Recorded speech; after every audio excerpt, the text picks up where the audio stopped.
Good afternoon, everyone. Welcome and thank you for joining us today. Today's webinar, Improving Nutrition Care Through Shared Decision-Making and Addressing Non-Symptom Barriers, will be presented by Lisa Mowers and Dr. Chelsia Gillis. I am Erin Bailey, Medical Affairs Manager with Nestle Health Science, and I'm your moderator for today's webinar. Today's webinar will present practical strategies for supporting optimal patient care. Chelsia will discuss shared decision-making and the importance of patient involvement in nutrition care. Lisa will provide insights into overcoming non-symptom barriers to achieve nutrition goals. At the end of the webinar, there will be time for questions, and you can enter your questions into the Q&A box to the right of your screen. Once the recording of the webinar is ready, you will receive an email that includes a link to the recording, a one-page summary of key takeaways from the webinar with a list of resources, and a certificate of attendance. I am honoring the land we are presenting on today. We respectively acknowledge that Nestle offices across Turtle Island are located on the traditional, treaty, and unceded territories of First Nations, Inuit, and Métis people.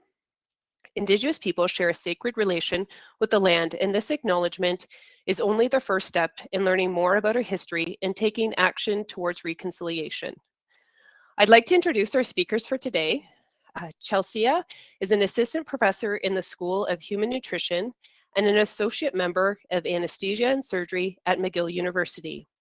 She is a registered dietitian, epidemiologist, and a Canada Research Chair Tier 2 in perioperative nutrition. Her research interests include prehabilitation, advanced recovery after surgery, malnutrition, and patient engagement. Lisa is the provincial practice lead for mental health and nutrition counseling with Alberta Health Services. She received her degree in food and nutrition from Ryerson University in Toronto and specialized her dietetics career in psychiatric and mental health. Lisa worked as a dietitian with the Edmonton Eating Disorder Program at the University of Alberta Hospital for 17 years before moving into her current position. As a professional practice lead, she supports dietitians across Alberta with building their professional skills in the areas of mental health, nutritional counseling, and behavior change. She is also a certified trainer in health change methodology and is passionate about teaching other dietitians this evidence-based approach in providing person-centered healthcare. We are very excited to have Lisa and Chelsia leading this discussion today. And I'll now turn it over to Chelsia.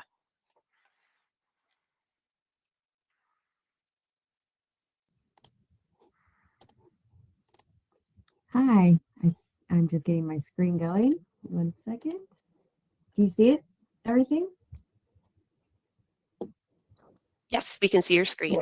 Okay, great. Hi, everyone. Thanks for inviting me. I'm really pleased to be here, and I'm happy to talk about behavior change strategies. So I will really be focusing on this first objective about shared decision-making and engaging patients in nutrition care. So first up, patient engagement. Now we can engage patients along this continuum from informing, educating them, all the way to empowering where patients lead. So let's get into it. Now I think that probably most of us are trying to practice in a patient-centered way, and we know about patient-centered medicine, but just in case, I thought it would be good to go through what's the difference between the traditional model and the patient-centered model. So in a traditional medical model, we really focus on we're trying to do what's best for the patient, but the key thing here is that we think that we know what's best. So we're really kind of usually focused on the disease. You have diabetes, this is how we treat diabetes. And there's not a lot of the patient input there. That's more the traditional medical model. And when I evaluate whether my intervention is working, I'm usually looking for things that are clinician oriented, like the patient is adhering to my intervention and their blood sugar has improved. Those are the things that are important to me as a clinician, and it's really kind of centered on I know best. So this is care that is done to patients. In contrast, with patient-centered medicine, we're looking at the patient as a whole. So we're not just treating the diabetes, but we're working with the patient to treat the diabetes. So it's work that is really done with the patient, not to the patient. So what are the goals that are important to the patient? And then let's develop an intervention together that will help them achieve that goal. And, you might be thinking, This is difficult to let go of the goals, and you're right, it is. When you first start practicing patient-centered medicine, it's a little bit difficult to kind of let go of that outcome. But I want to reassure you that 95% of the time, you and the patient, or maybe even 99, you and the patient have the exact same goal. It's just that the language is a little bit different. So I'm going to show you an example. This is a real life example of I counseled this patient. This is an engagement tool that we have at our clinic. We've improved it a little bit. I'll show you at the end of this presentation, but this is what it looked like back then. So you can see this is for prehab, it's pre-surgery. We focus on the nutrition, the mental health, the medical management, the physical fitness. And this is just the nutrition component that I have listed here. So the patient says to me, you know, my strengths are that I eat a balanced breakfast. But my weakness is after I have breakfast, I drink alcohol the rest of the day. I don't even eat, I just drink alcohol. And then in the center there, you can see that we ask the patient, based on all of the program components, how are you going to get ready for surgery and why is this important to you? And the patient himself, he recognized that the number one thing that I want to do is drink less alcohol. That's how I'm going to get ready for surgery. And this is important to me because I need to survive. So when he says this to me, now I'm able to approach the patient with his goal and say, your goal is to drink less because you want to survive. I hear you. I am here to support you to achieve this goal. How can I help? And now the patient really felt supported throughout this counseling session. We're a team, and he felt we're a team, and I'm there to meet his goal. Now, if I had just, you know, alternatively done a 24-hour recall and saw all the alcohol intake and no food intake and said, you're meeting 17% of your energy needs, you're about to have surgery, this is something that I think you should work on, he might have felt a little bit ashamed and disengaged. Instead, this is a much more pleasant conversation that is patient-oriented. It focuses on his goals, but we have the same goal. So that's just a brief example, I hope, to show you how this can be used in practice. And I'm going to show you a couple others. I mentioned at the beginning that patient engagement occurs on a continuum. So we start with informing or educating patients all the way to the end where patients are leading. They don't need us anymore. They're informed and autonomous. They can make the right decisions for their health and based on the information we've provided. Now, it's important to recognize that you need to engage patients where they're at. So not everybody wants to be leading, and sometimes you have to just start with education, and that's totally fine to meet the patient where they're at. But I thought it would be nice to show you some examples of using this, how I've used this in practice throughout the continuum. So when we start with informing patients, this is just education. You know, you're about to have surgery. I want you to follow a high protein diet. This is what a high protein diet looks like. That's education. But at this point, the patient probably doesn't really know how to implement that high protein diet. It's through the next level of engagement where patients inform us. I like to use a tool like this. So we fill out this plate together with the foods that the patient likes to eat and based on the foods that I want them to eat. So, you know, I want them to eat high protein foods. So I'll list out the high protein foods, like even salmon that has high omega-3s. If they like that, we're putting it on the plate. Maybe they also have constipation, so I'm addressing all of their concerns, and then we'll focus on the vegetables, the fruits, the whole grains that will address their constipation. So the plate is then complete, this balanced plate, based on foods they actually like to eat and based on their needs. Then I'll say to them, now how, using this plate, are you going to eat breakfast? And they tell me. So at this stage, they've informed me, we've worked together, and hopefully through this personalized counseling, they know a little bit more about how to do it. And at the next level, we're going to make some shared decisions. And to do that, they need to know why. They need to know why this is so important. So I'm going to help them weigh the pros and cons. You're about to have surgery. We talked about this high protein diet. And the reason why this could be important for you is that when you have surgery, it's a huge stress. You're going to lose a lot of muscle. And the high protein diet will help to attenuate some of that loss. So the con of doing this is that you're about to have surgery, and this is mentally stressful. And now we're adding one more thing to your to-do list. This might not be the right time for you. So you weigh the pros and cons of it, and hopefully at the end, you come to the decision that, the patient says, this is important to me. I know it's a stressful time mentally and physically, but I'm engaged to doing this. Let's do this together. At the end of the spectrum here, where patients are autonomous and they're leading, this is what you don't want to see. So this patient said to me, I always worry in case something goes wrong. That food wasn't on the handout, and I don't know what to do about it. So if we go back to what to do, they're looking at their handout and they want to eat haddock, let's say some kind of a fish, but they don't see haddock on the handout. They just see fish, and it worries them that maybe they're not eating the right fish. This is not an autonomous patient. Well, I failed. We need to make sure that they're able to know what to do, how to do, and why to do it so that they can make these decisions autonomously when we're not around. So that's an idea of how you can engage patients throughout this continuum.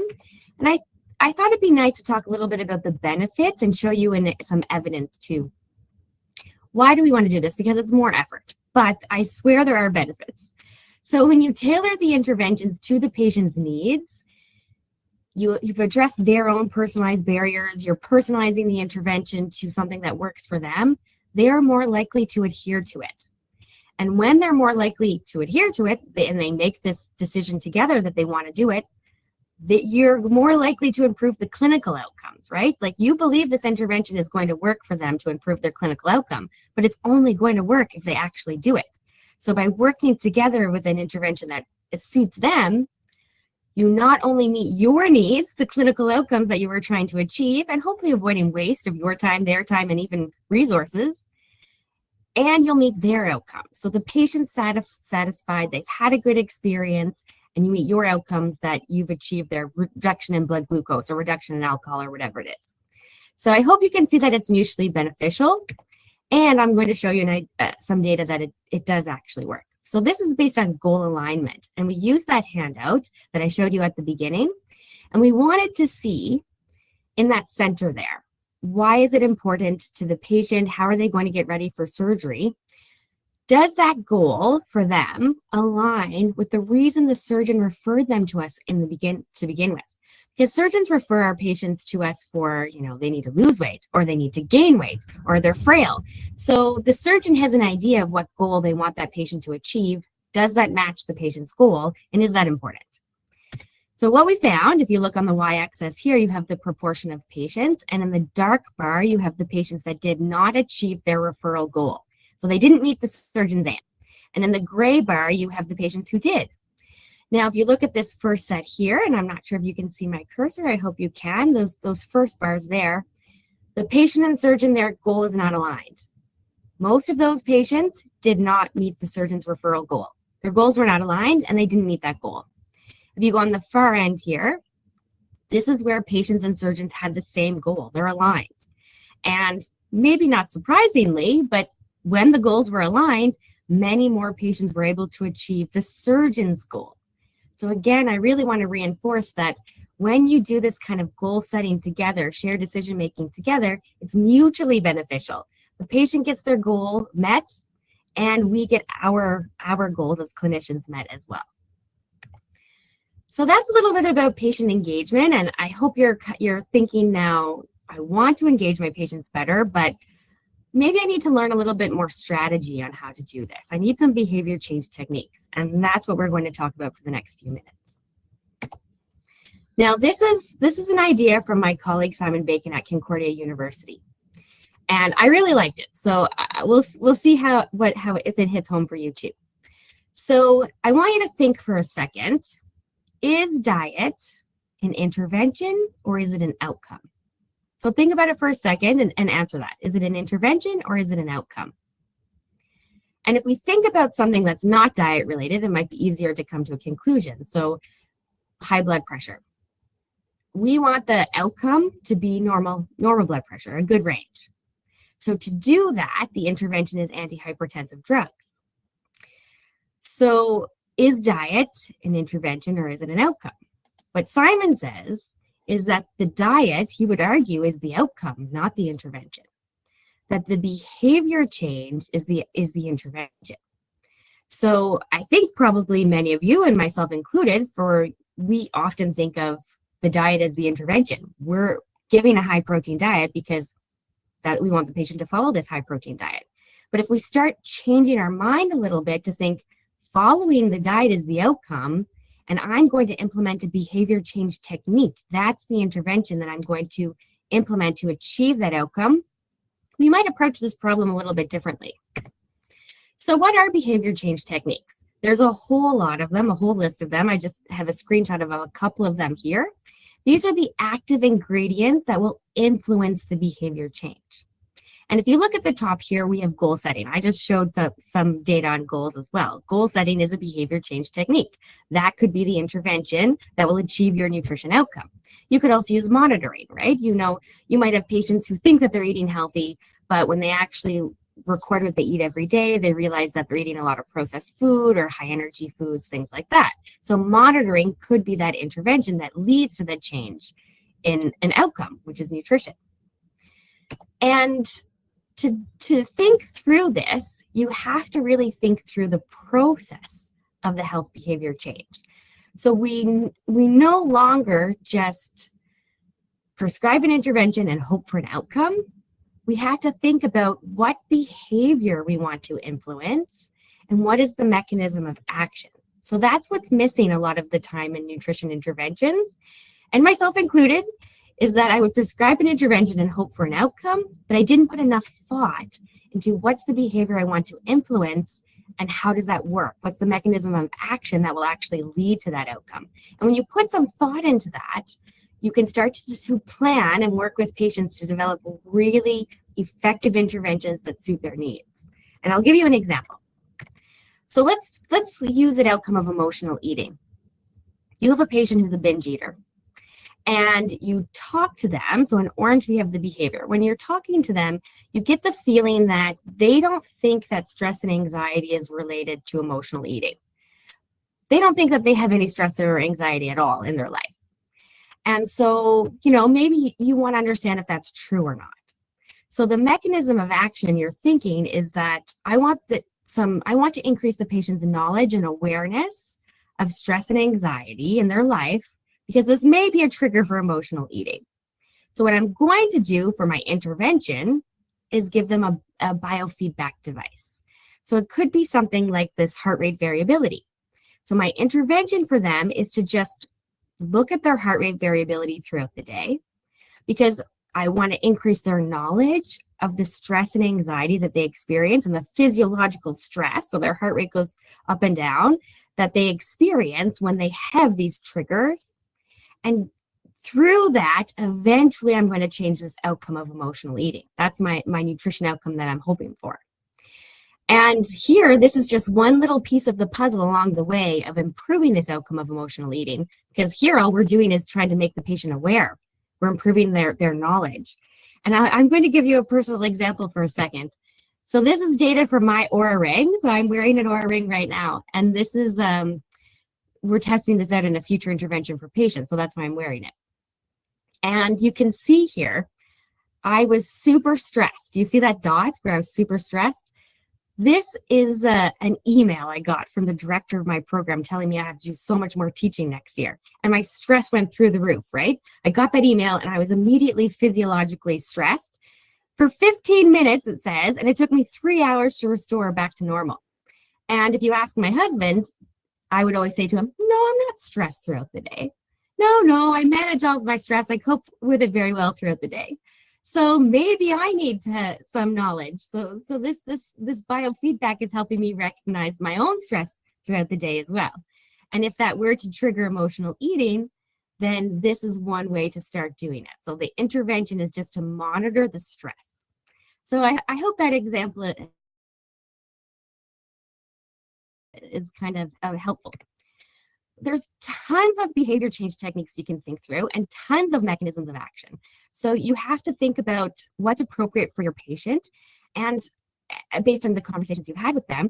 And you're not starting from scratch. There's a tool like I'm showing you right here, and I have this in your handout that you can click on to help you understand which mechanism of action will help you lead to the behavior change technique that you want. So let's go through that last example again. So at the top here, you have the MOA, that's the mechanism of action. And let's say, KN is knowledge. So I already said that I felt like the mechanism of action for that patient was that they need more knowledge and awareness of how stress impacts their physiological health, that their heart rate does go through the roof. That's the mechanism of action I'm working on.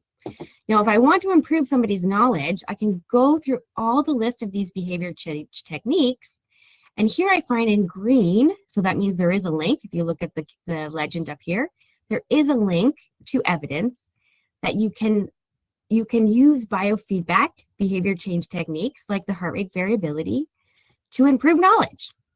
So you can use this tool to help you with your behavior change interventions.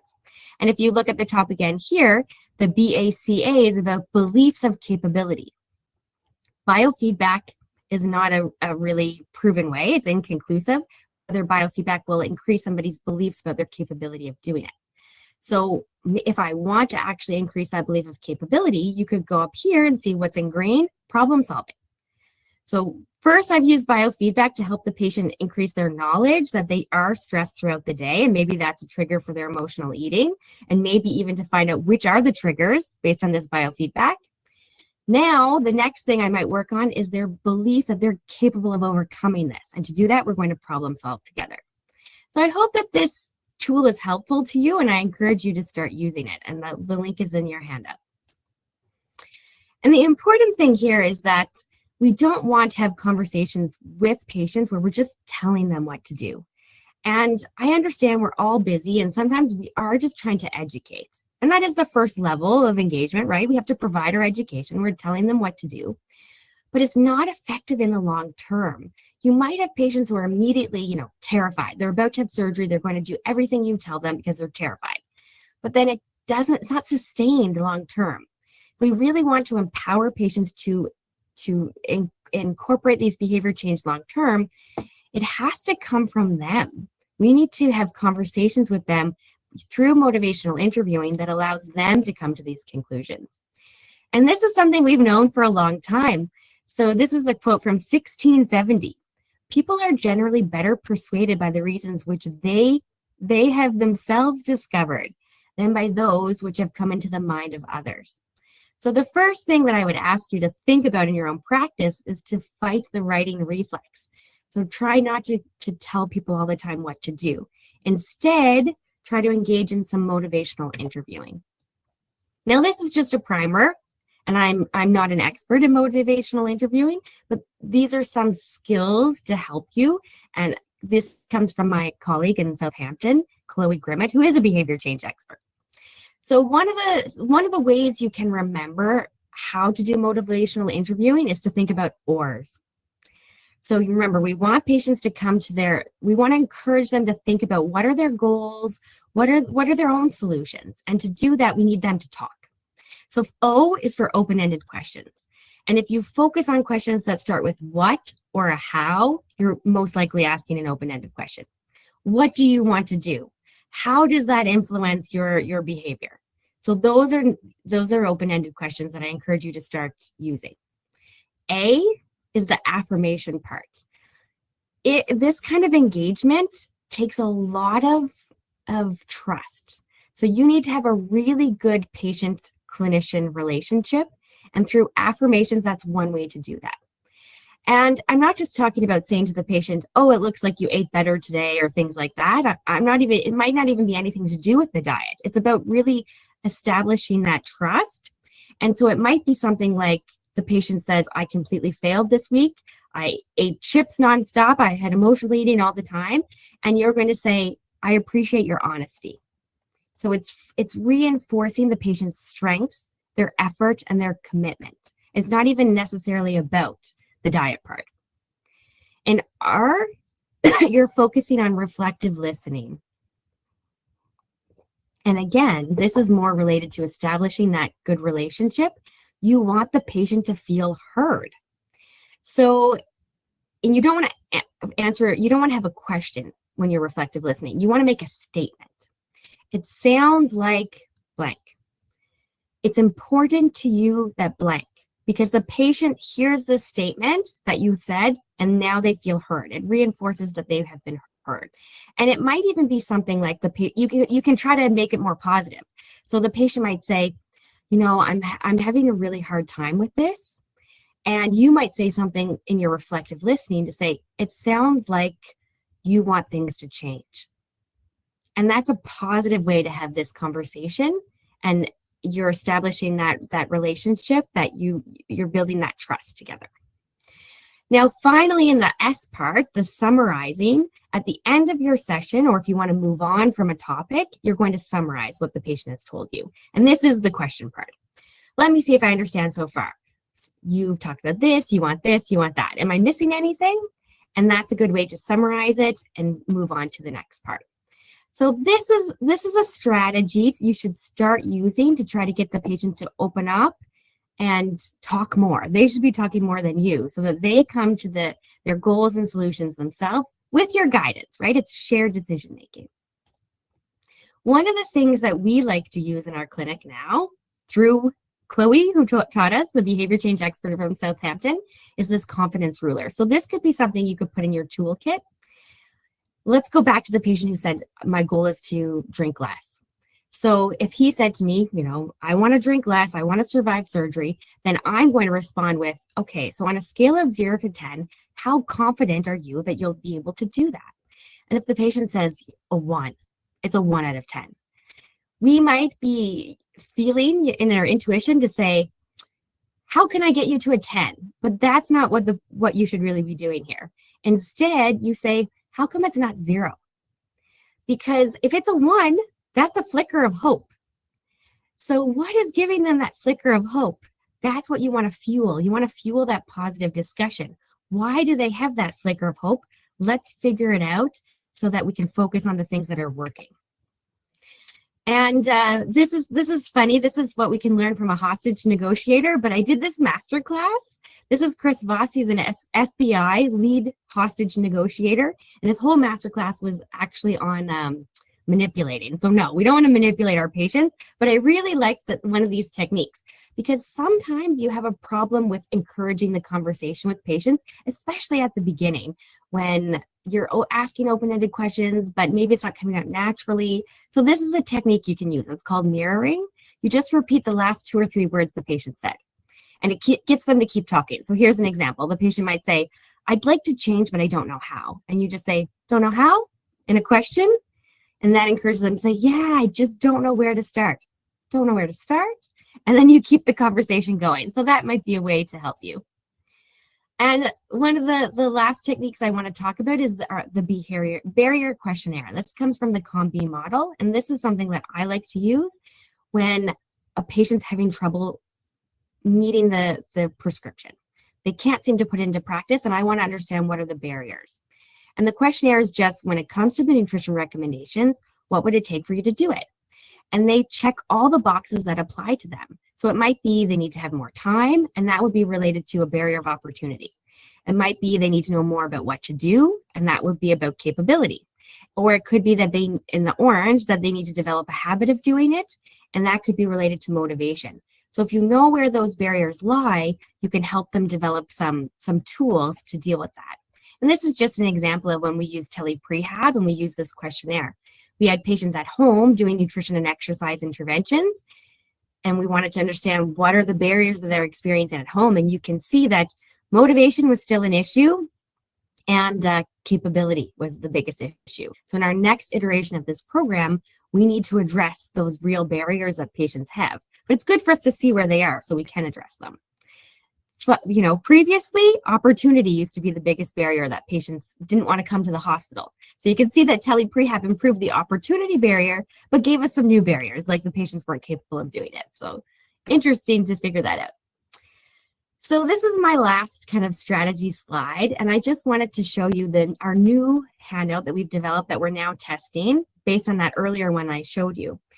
And it's really a conversation that we have with patients. It's not a checklist. It's not a data collection form. It's an engagement tool so that we can have a conversation about their patients' goals and how we're going to get there. And what I like about this is it uses several behavior change techniques. So 1, self-reflection. The patient, and through motivational interviewing, we can encourage them to self-reflect. The patient is going to think about what they're going to work on, why they want to work on it, and how they're going to do it. We're going to help them with the goal setting. You can see that the question about what do I do well right now, that gives us the ability to focus in this conversation on past successes. So you do walk every day. How come you walk every day? Why is that something you're able to do? And through that, we can leverage how they're able to do that to build on another success. You can, with the confidence ruler, we're going to say, okay, so you're not a 0. Why?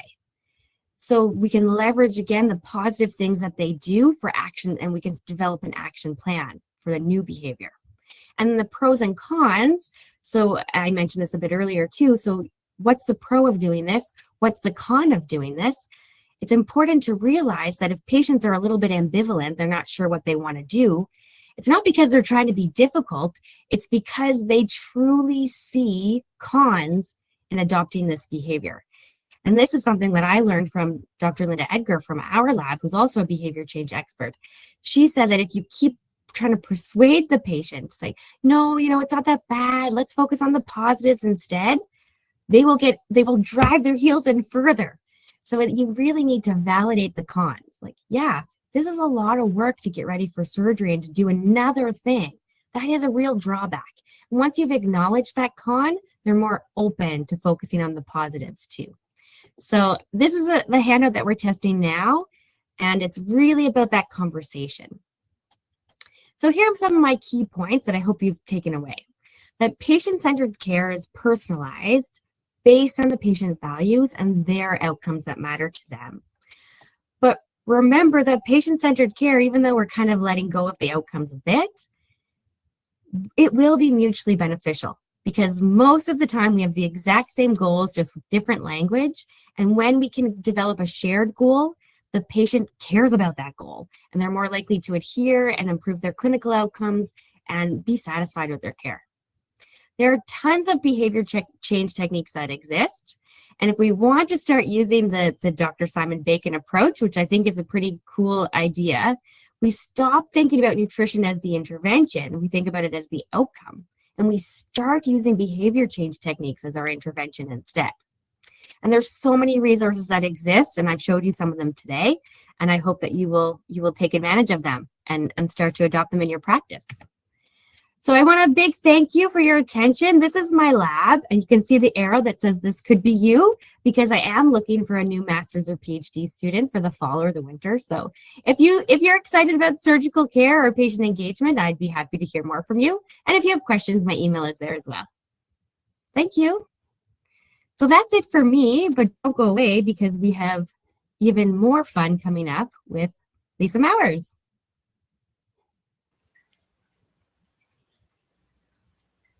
Great. Thank you so much, Chelsia. That was great. Tough act to follow. Absolutely. So I'm thrilled to be invited here today to share some of the perspectives on a topic that I'm very passionate about. And the title of my presentation is Overcoming Non-Symptom Barriers to Nutrition Goals. And my hopes for the session today are that we can better identify some common non-symptom barriers that patients may face when they're working with their dietitian, and also to increase our awareness as providers as to what we bring to our sessions that might have an impact on our patients.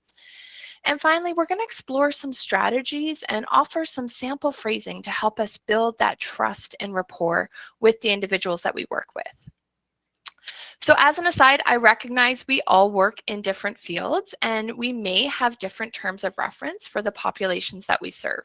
So for this presentation, I'll be using the terms patient and client interchangeably.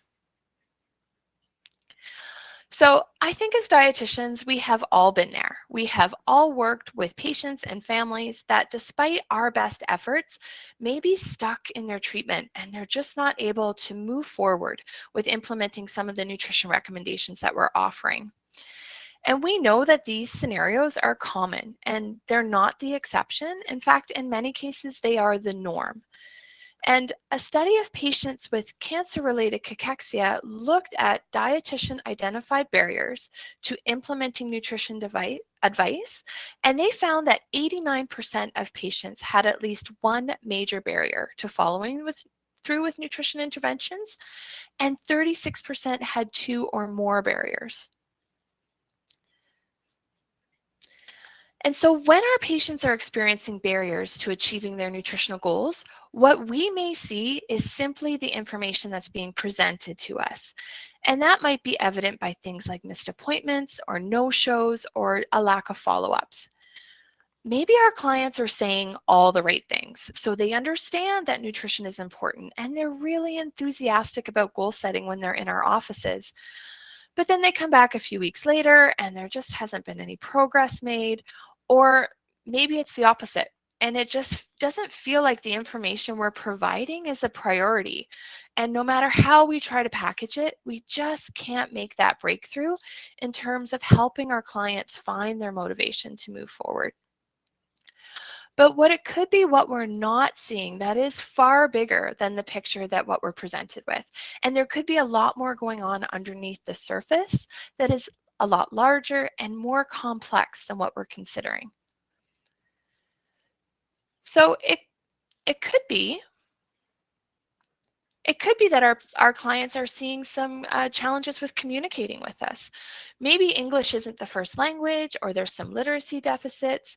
Maybe we're working with a client that has ADHD or they're on the autism spectrum, and they process and interpret information in a different way than how we're delivering it. It could be that there's some knowledge gaps and we thought we did a great job with presenting the nutrition education, but our clients are just too polite to let us know that there's still some things they're not quite understanding. Or maybe they understand the education really well. They get what they're supposed to be eating. They're just having difficulty translating that into how they're going to apply it to their day-to-day life. So there could be some difficulty with problems in planning and problem solving. And I'm going to go out on a limb and assume that all of us work with human beings, and therefore we all work with people with complicated emotions. And maybe our clients have some emotional challenges that can be diagnosed, like anxiety or depression, or maybe they're just feeling really overwhelmed and stressed with life, managing a chronic condition or an acute diagnosis. A lot of our clients come to us with also a very disordered view about food. So they may have been taught their whole lives that healthy eating means avoiding things that are high in calories and avoiding foods that are high in fat. But we're looking at their case through a malnutrition lens. And so when we're prescribing that high pro, high cal diet, that's just not jiving with what they think healthy eating might be. And so many of our clients have a mistrust in the healthcare system. Maybe their last appointment with a dietitian didn't go so well. And so they're really having a hard time trusting us and building that rapport. And we know that right now we are facing a cost of living crisis, and a lot of our clients have financial stressors, and they might have limited resources. So that could be a lack of housing or transportation or food insecurity. Maybe the client that you're working with is a caregiver for others, and they're just finding it hard to really prioritize their own health and their own nutritional goals, and they're just lacking that time. So we know that non-symptom barriers are more prevalent than symptom-related barriers. In the study that I mentioned earlier with clients facing cachexia due to cancer, 65% of barriers identified by dietitians were non-symptom related. And these types of barriers are often complex and they're interconnected, and they can really have an impact on patients reaching their nutritional goals. But by us understanding them as dietitians, we can help bridge that gap for our clients and help them to move forward in their healthcare. So why is it important to ask? Well, we know that clients, when we ask them about their social risk factors, that can lead to more positive health outcomes. And our goal is not to fix our clients' problems, but to observe, understand, and fully grasp that complete holistic picture of what they're experiencing. And then we can see how nutrition can fit into that picture. So it allows us as dietitians to adopt a more collaborative, client-centered approach and work with them in the areas of their health that are important to them. And by fostering that plan that the patient feels is within their capacity to follow, we can help build their confidence in addressing their health conditions. And we might be working with a client and we might find that maybe a dietitian is not the right provider for them in that moment. They may need more support from a social worker or a mental health therapist, for example. And so by understanding that, we are better able to refer on and offer services that can be of benefit to the client. And so the National Academy of Engineering and Sciences and Medicine provides us with a framework for how we can help with social needs in the delivery of healthcare. So it is grounded in an awareness of the social circumstances that our patients might be facing. And once we're aware, we can adjust plans based on that context, and then we can assist with connecting to the appropriate services and supports. From there, we can really align our service delivery to better meet the needs of our clients. And lastly, we can advocate for patients by partnering with others to provide supports in the community. And so the aim of this model is to reduce stigma, to amplify our patients' strengths, and to work in collaboration with our clients to achieve those better outcomes. And so some of these strategies are patient-focused and can be done directly with clients in the clinic, and other are more on the community or public health level. But for today's presentation, I'm going to focus on the patient-focused actions that dietitians can implement directly with the clients that we work with. And so as providers, we need to be aware of everything that we are bringing into the appointment with us and how that can impact our clients. Building our awareness begins with acknowledging that our clients can face a wide variety of challenges and barriers, but it can also extend much beyond that. And for many of us, it feels really uncomfortable to address topics that we might feel is outside of the scope of nutrition. But when we understand that these barriers directly impact nutritional intake, that can really widen our view of how we conduct our assessments. And what biases do we have about topics such as emotional difficulties, financial insecurity, or disordered eating? As dietitians, we are really quick to jump in and we try to offer solutions that we think are helpful. But unless we've really taken that time to explore our client's personal situation, we might end up causing unintentional harm. And our words do matter. Our tone of voice and our transparency about why we're asking the questions is so crucial to really building that sense of trust with our patients. And we also want to have an awareness that the person that is sitting in front of us, whether that is in our office, in a hospital bed, or a residence, they come to us with their own history. And so when we really take the time to look at that holistic view, and we can really see how nutrition fits into that person's experience as a whole. And so creating a safe space for our clients to talk about what barriers they might be facing, that begins with building trust and rapport. And it is the first step to establishing a therapeutic alliance for our clients. And the research shows that a strong therapeutic alliance is associated with better clinical outcomes. So strong alliances are formed when clients perceive their dietitian as warm, trustworthy, non-judgmental, and empathetic. And we can really help put our clients at ease when we create a comfortable environment, both when we're seeing them in person, but also virtually. And it starts by creating that feeling of safety and practicing with an empathetic and a validating approach, the active listening and summarizing that Chelsia mentioned earlier, and to really focusing on our clients' strengths and helping them to move forward. So how can we create a feeling of safety? Well, it begins by trying to see the patient's perspective about the purpose of the appointment. So we could ask something like, your doctor referred you to see me today. How are you feeling about that? So this lets patients know right off the bat that you are interested in understanding their views and collaborating with them rather than just providing them with a meal plan. And when we ask about non-symptom barriers, it's important that we're transparent. Explain why you're asking so that clients can understand why it's important to their care. So when we phrase things in a universal way, we can say things like, it's not uncommon for people with your illness to experience financial strain. Or we could say something like, something I ask all my clients is. And when we make this part of our routine screening, it really helps us as dietitians become more comfortable with asking about non-symptom barriers.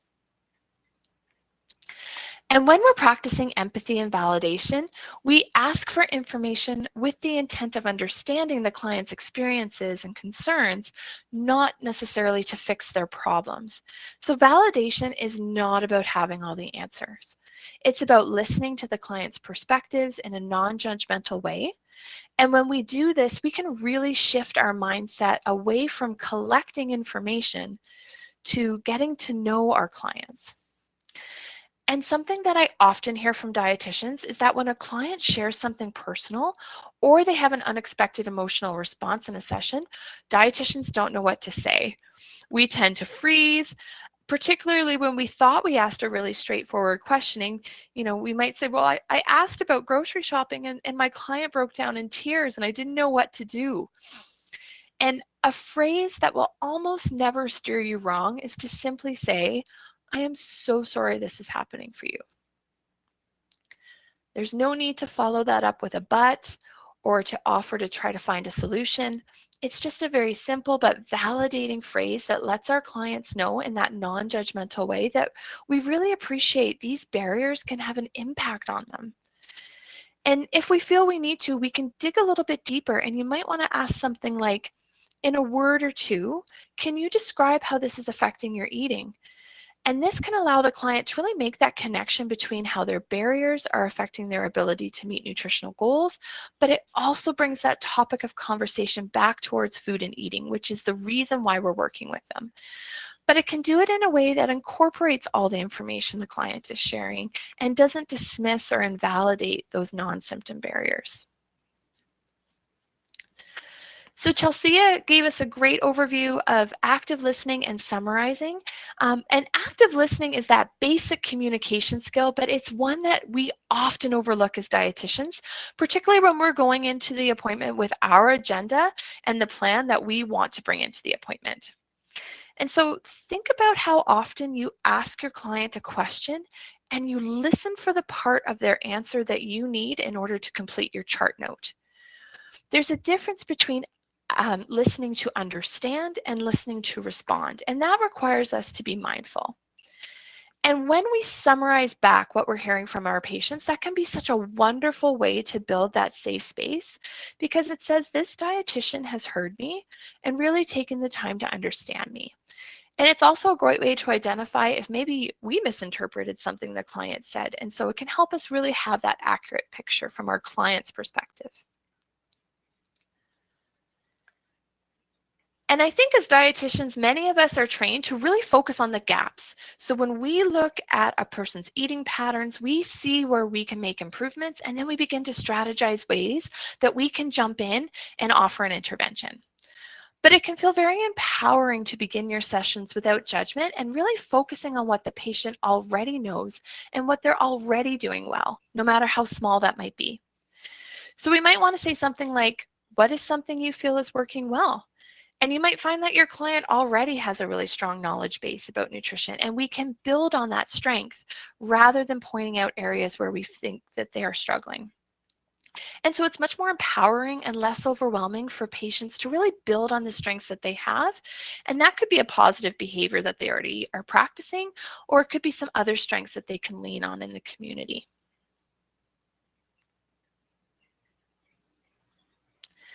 And so I'd just like to take a moment now and share with you a patient's perspective on what it's like to follow through with medical advice when financial resources are limited.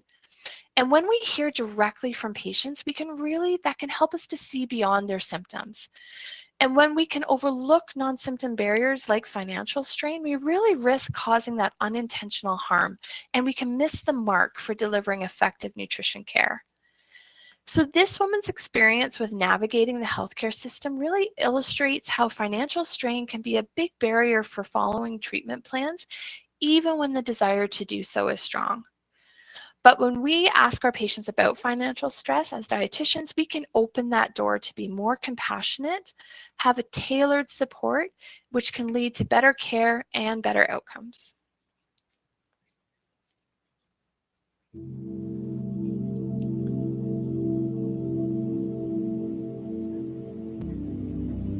I am legally blind, and not knowing where I am going it will always create some anxiety. Thankfully, I have two CNI kids that are 8 and 10 years old.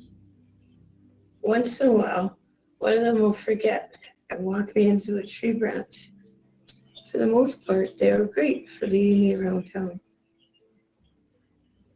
When my kids were younger, I remember getting a prescription for both of them for $86 each. Of course, I didn't know that it was that expensive or that it wasn't covered under health insurance until we got to the pharmacy. I didn't know what to do as I stood at the counter. The kids were sick, and I wouldn't get another appointment with the doctor for a couple of weeks. We had to do it, but it was a week before my husband's next paycheck, and there wasn't anything left over. When we went home, we went to our bank accounts, the couch cushions, and took all of our bottles into the depot. But after everything, we were still $10 short. Thankfully, they agreed to keep a piece of ID and let us pay the final amount next week. That wasn't the first time that I had problems buying medication. I was diagnosed with fetal alcohol syndrome and anxiety when I was young. Because I was a ward of the court, they paid for the anxiety medication and it worked for many years. But about 4 years ago, it just stopped working. I went to 6 different doctors and was prescribed a few different types of medication. But every time I got to the pharmacy, I found out that they were not covered by H or AHS, so I didn't even bother. I would tell them that I didn't have money for expensive medications, but they would always say, "Oh, that's fine." I don't think they knew which ones were covered or how much they cost. Over the years, I've never really talked to my healthcare providers about money. It just never came up in conversation. Until one day, a doctor did ask me about it. We were talking about my anxiety, and he asked me if we had enough money to get by over Christmas. I told him that we should be okay, and we were. But we got a Christmas hamper on our doorstep a month later. We still make it by month to month. We don't have savings, but we do have food and shelter, and our bills are paid, and we are happy. Sometimes the kids don't get the candy they want, but recently I learned how to make gummy bears, so at least they get something.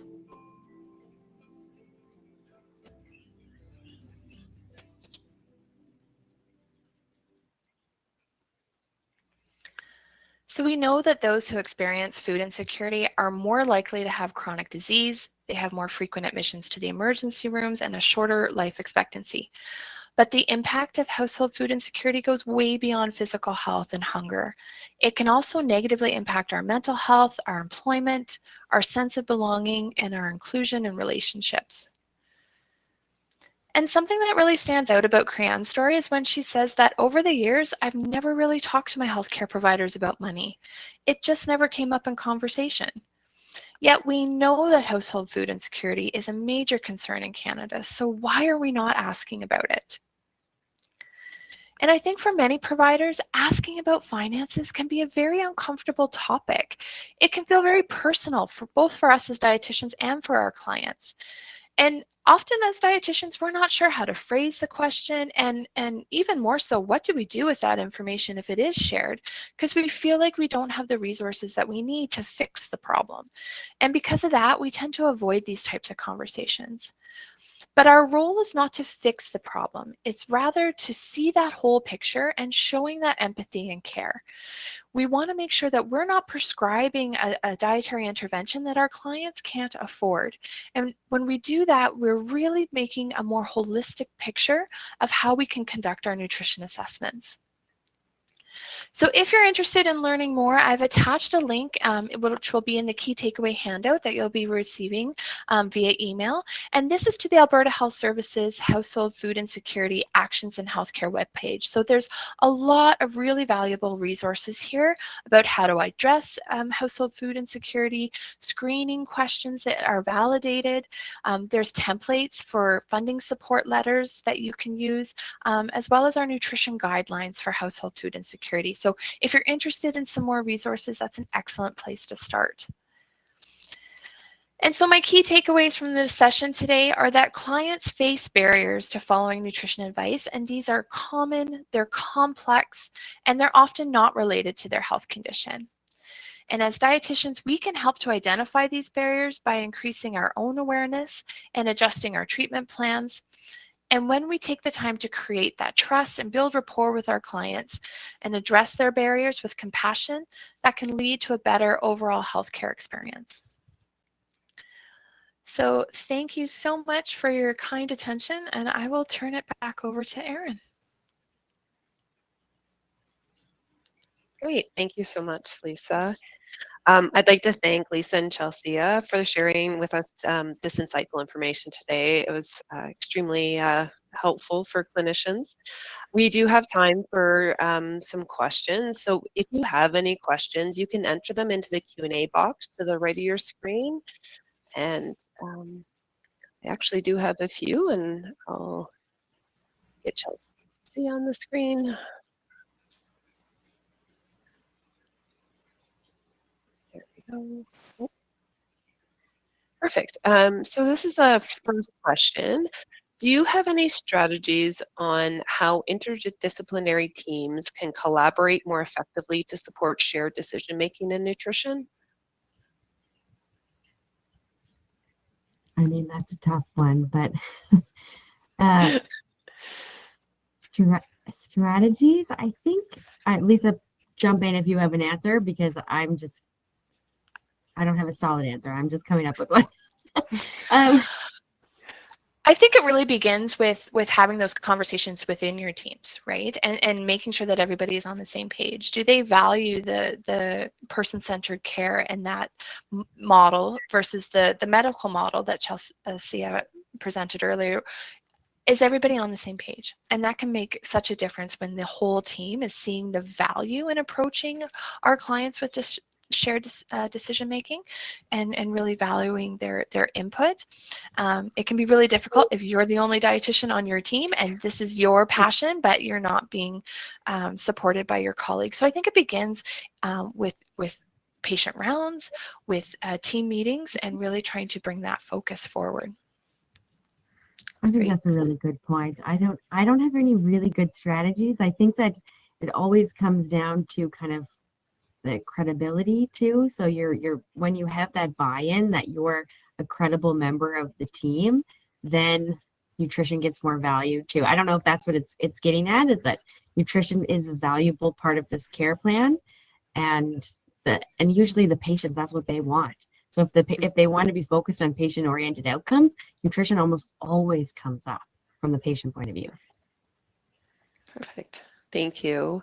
I have another question. How can we better integrate social determinants of health into routine nutrition assessments and care planning within the team?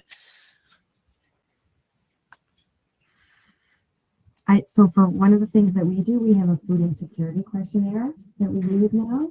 And it's just 2 questions. It's very similar to the CNST question. Like, have you eaten in the last 2, have reduced intake in the last 2 weeks? This one's about, could you afford food? Or did you have trouble with food? And so I can put that one in the resources as well if you want to start implementing that. And that's one of the ways we've started to address food insecurity instead of ignoring it. If they flag on it, then we have a list of food banks and social work referral and things like that. Perfect. That's great. Thank you. And it looks like we've run out of time for questions today, but I wanted to thank you both for your presentations today. They were very informative. And I'd like to thank everyone that listened today for your comments and questions and participating in today's webinar. We appreciate your feedback, and if you could please take a few minutes and answer our survey. To the left of your screen, there's a forms option, and if you click on the forms, the survey will pop up to be completed. We will have the recording available, and once it is ready, you'll receive an email which will include a link to the recording. It'll also include the summary of the key takeaways with a list of resources, and you'll also receive your certificate of attendance for today's webinar.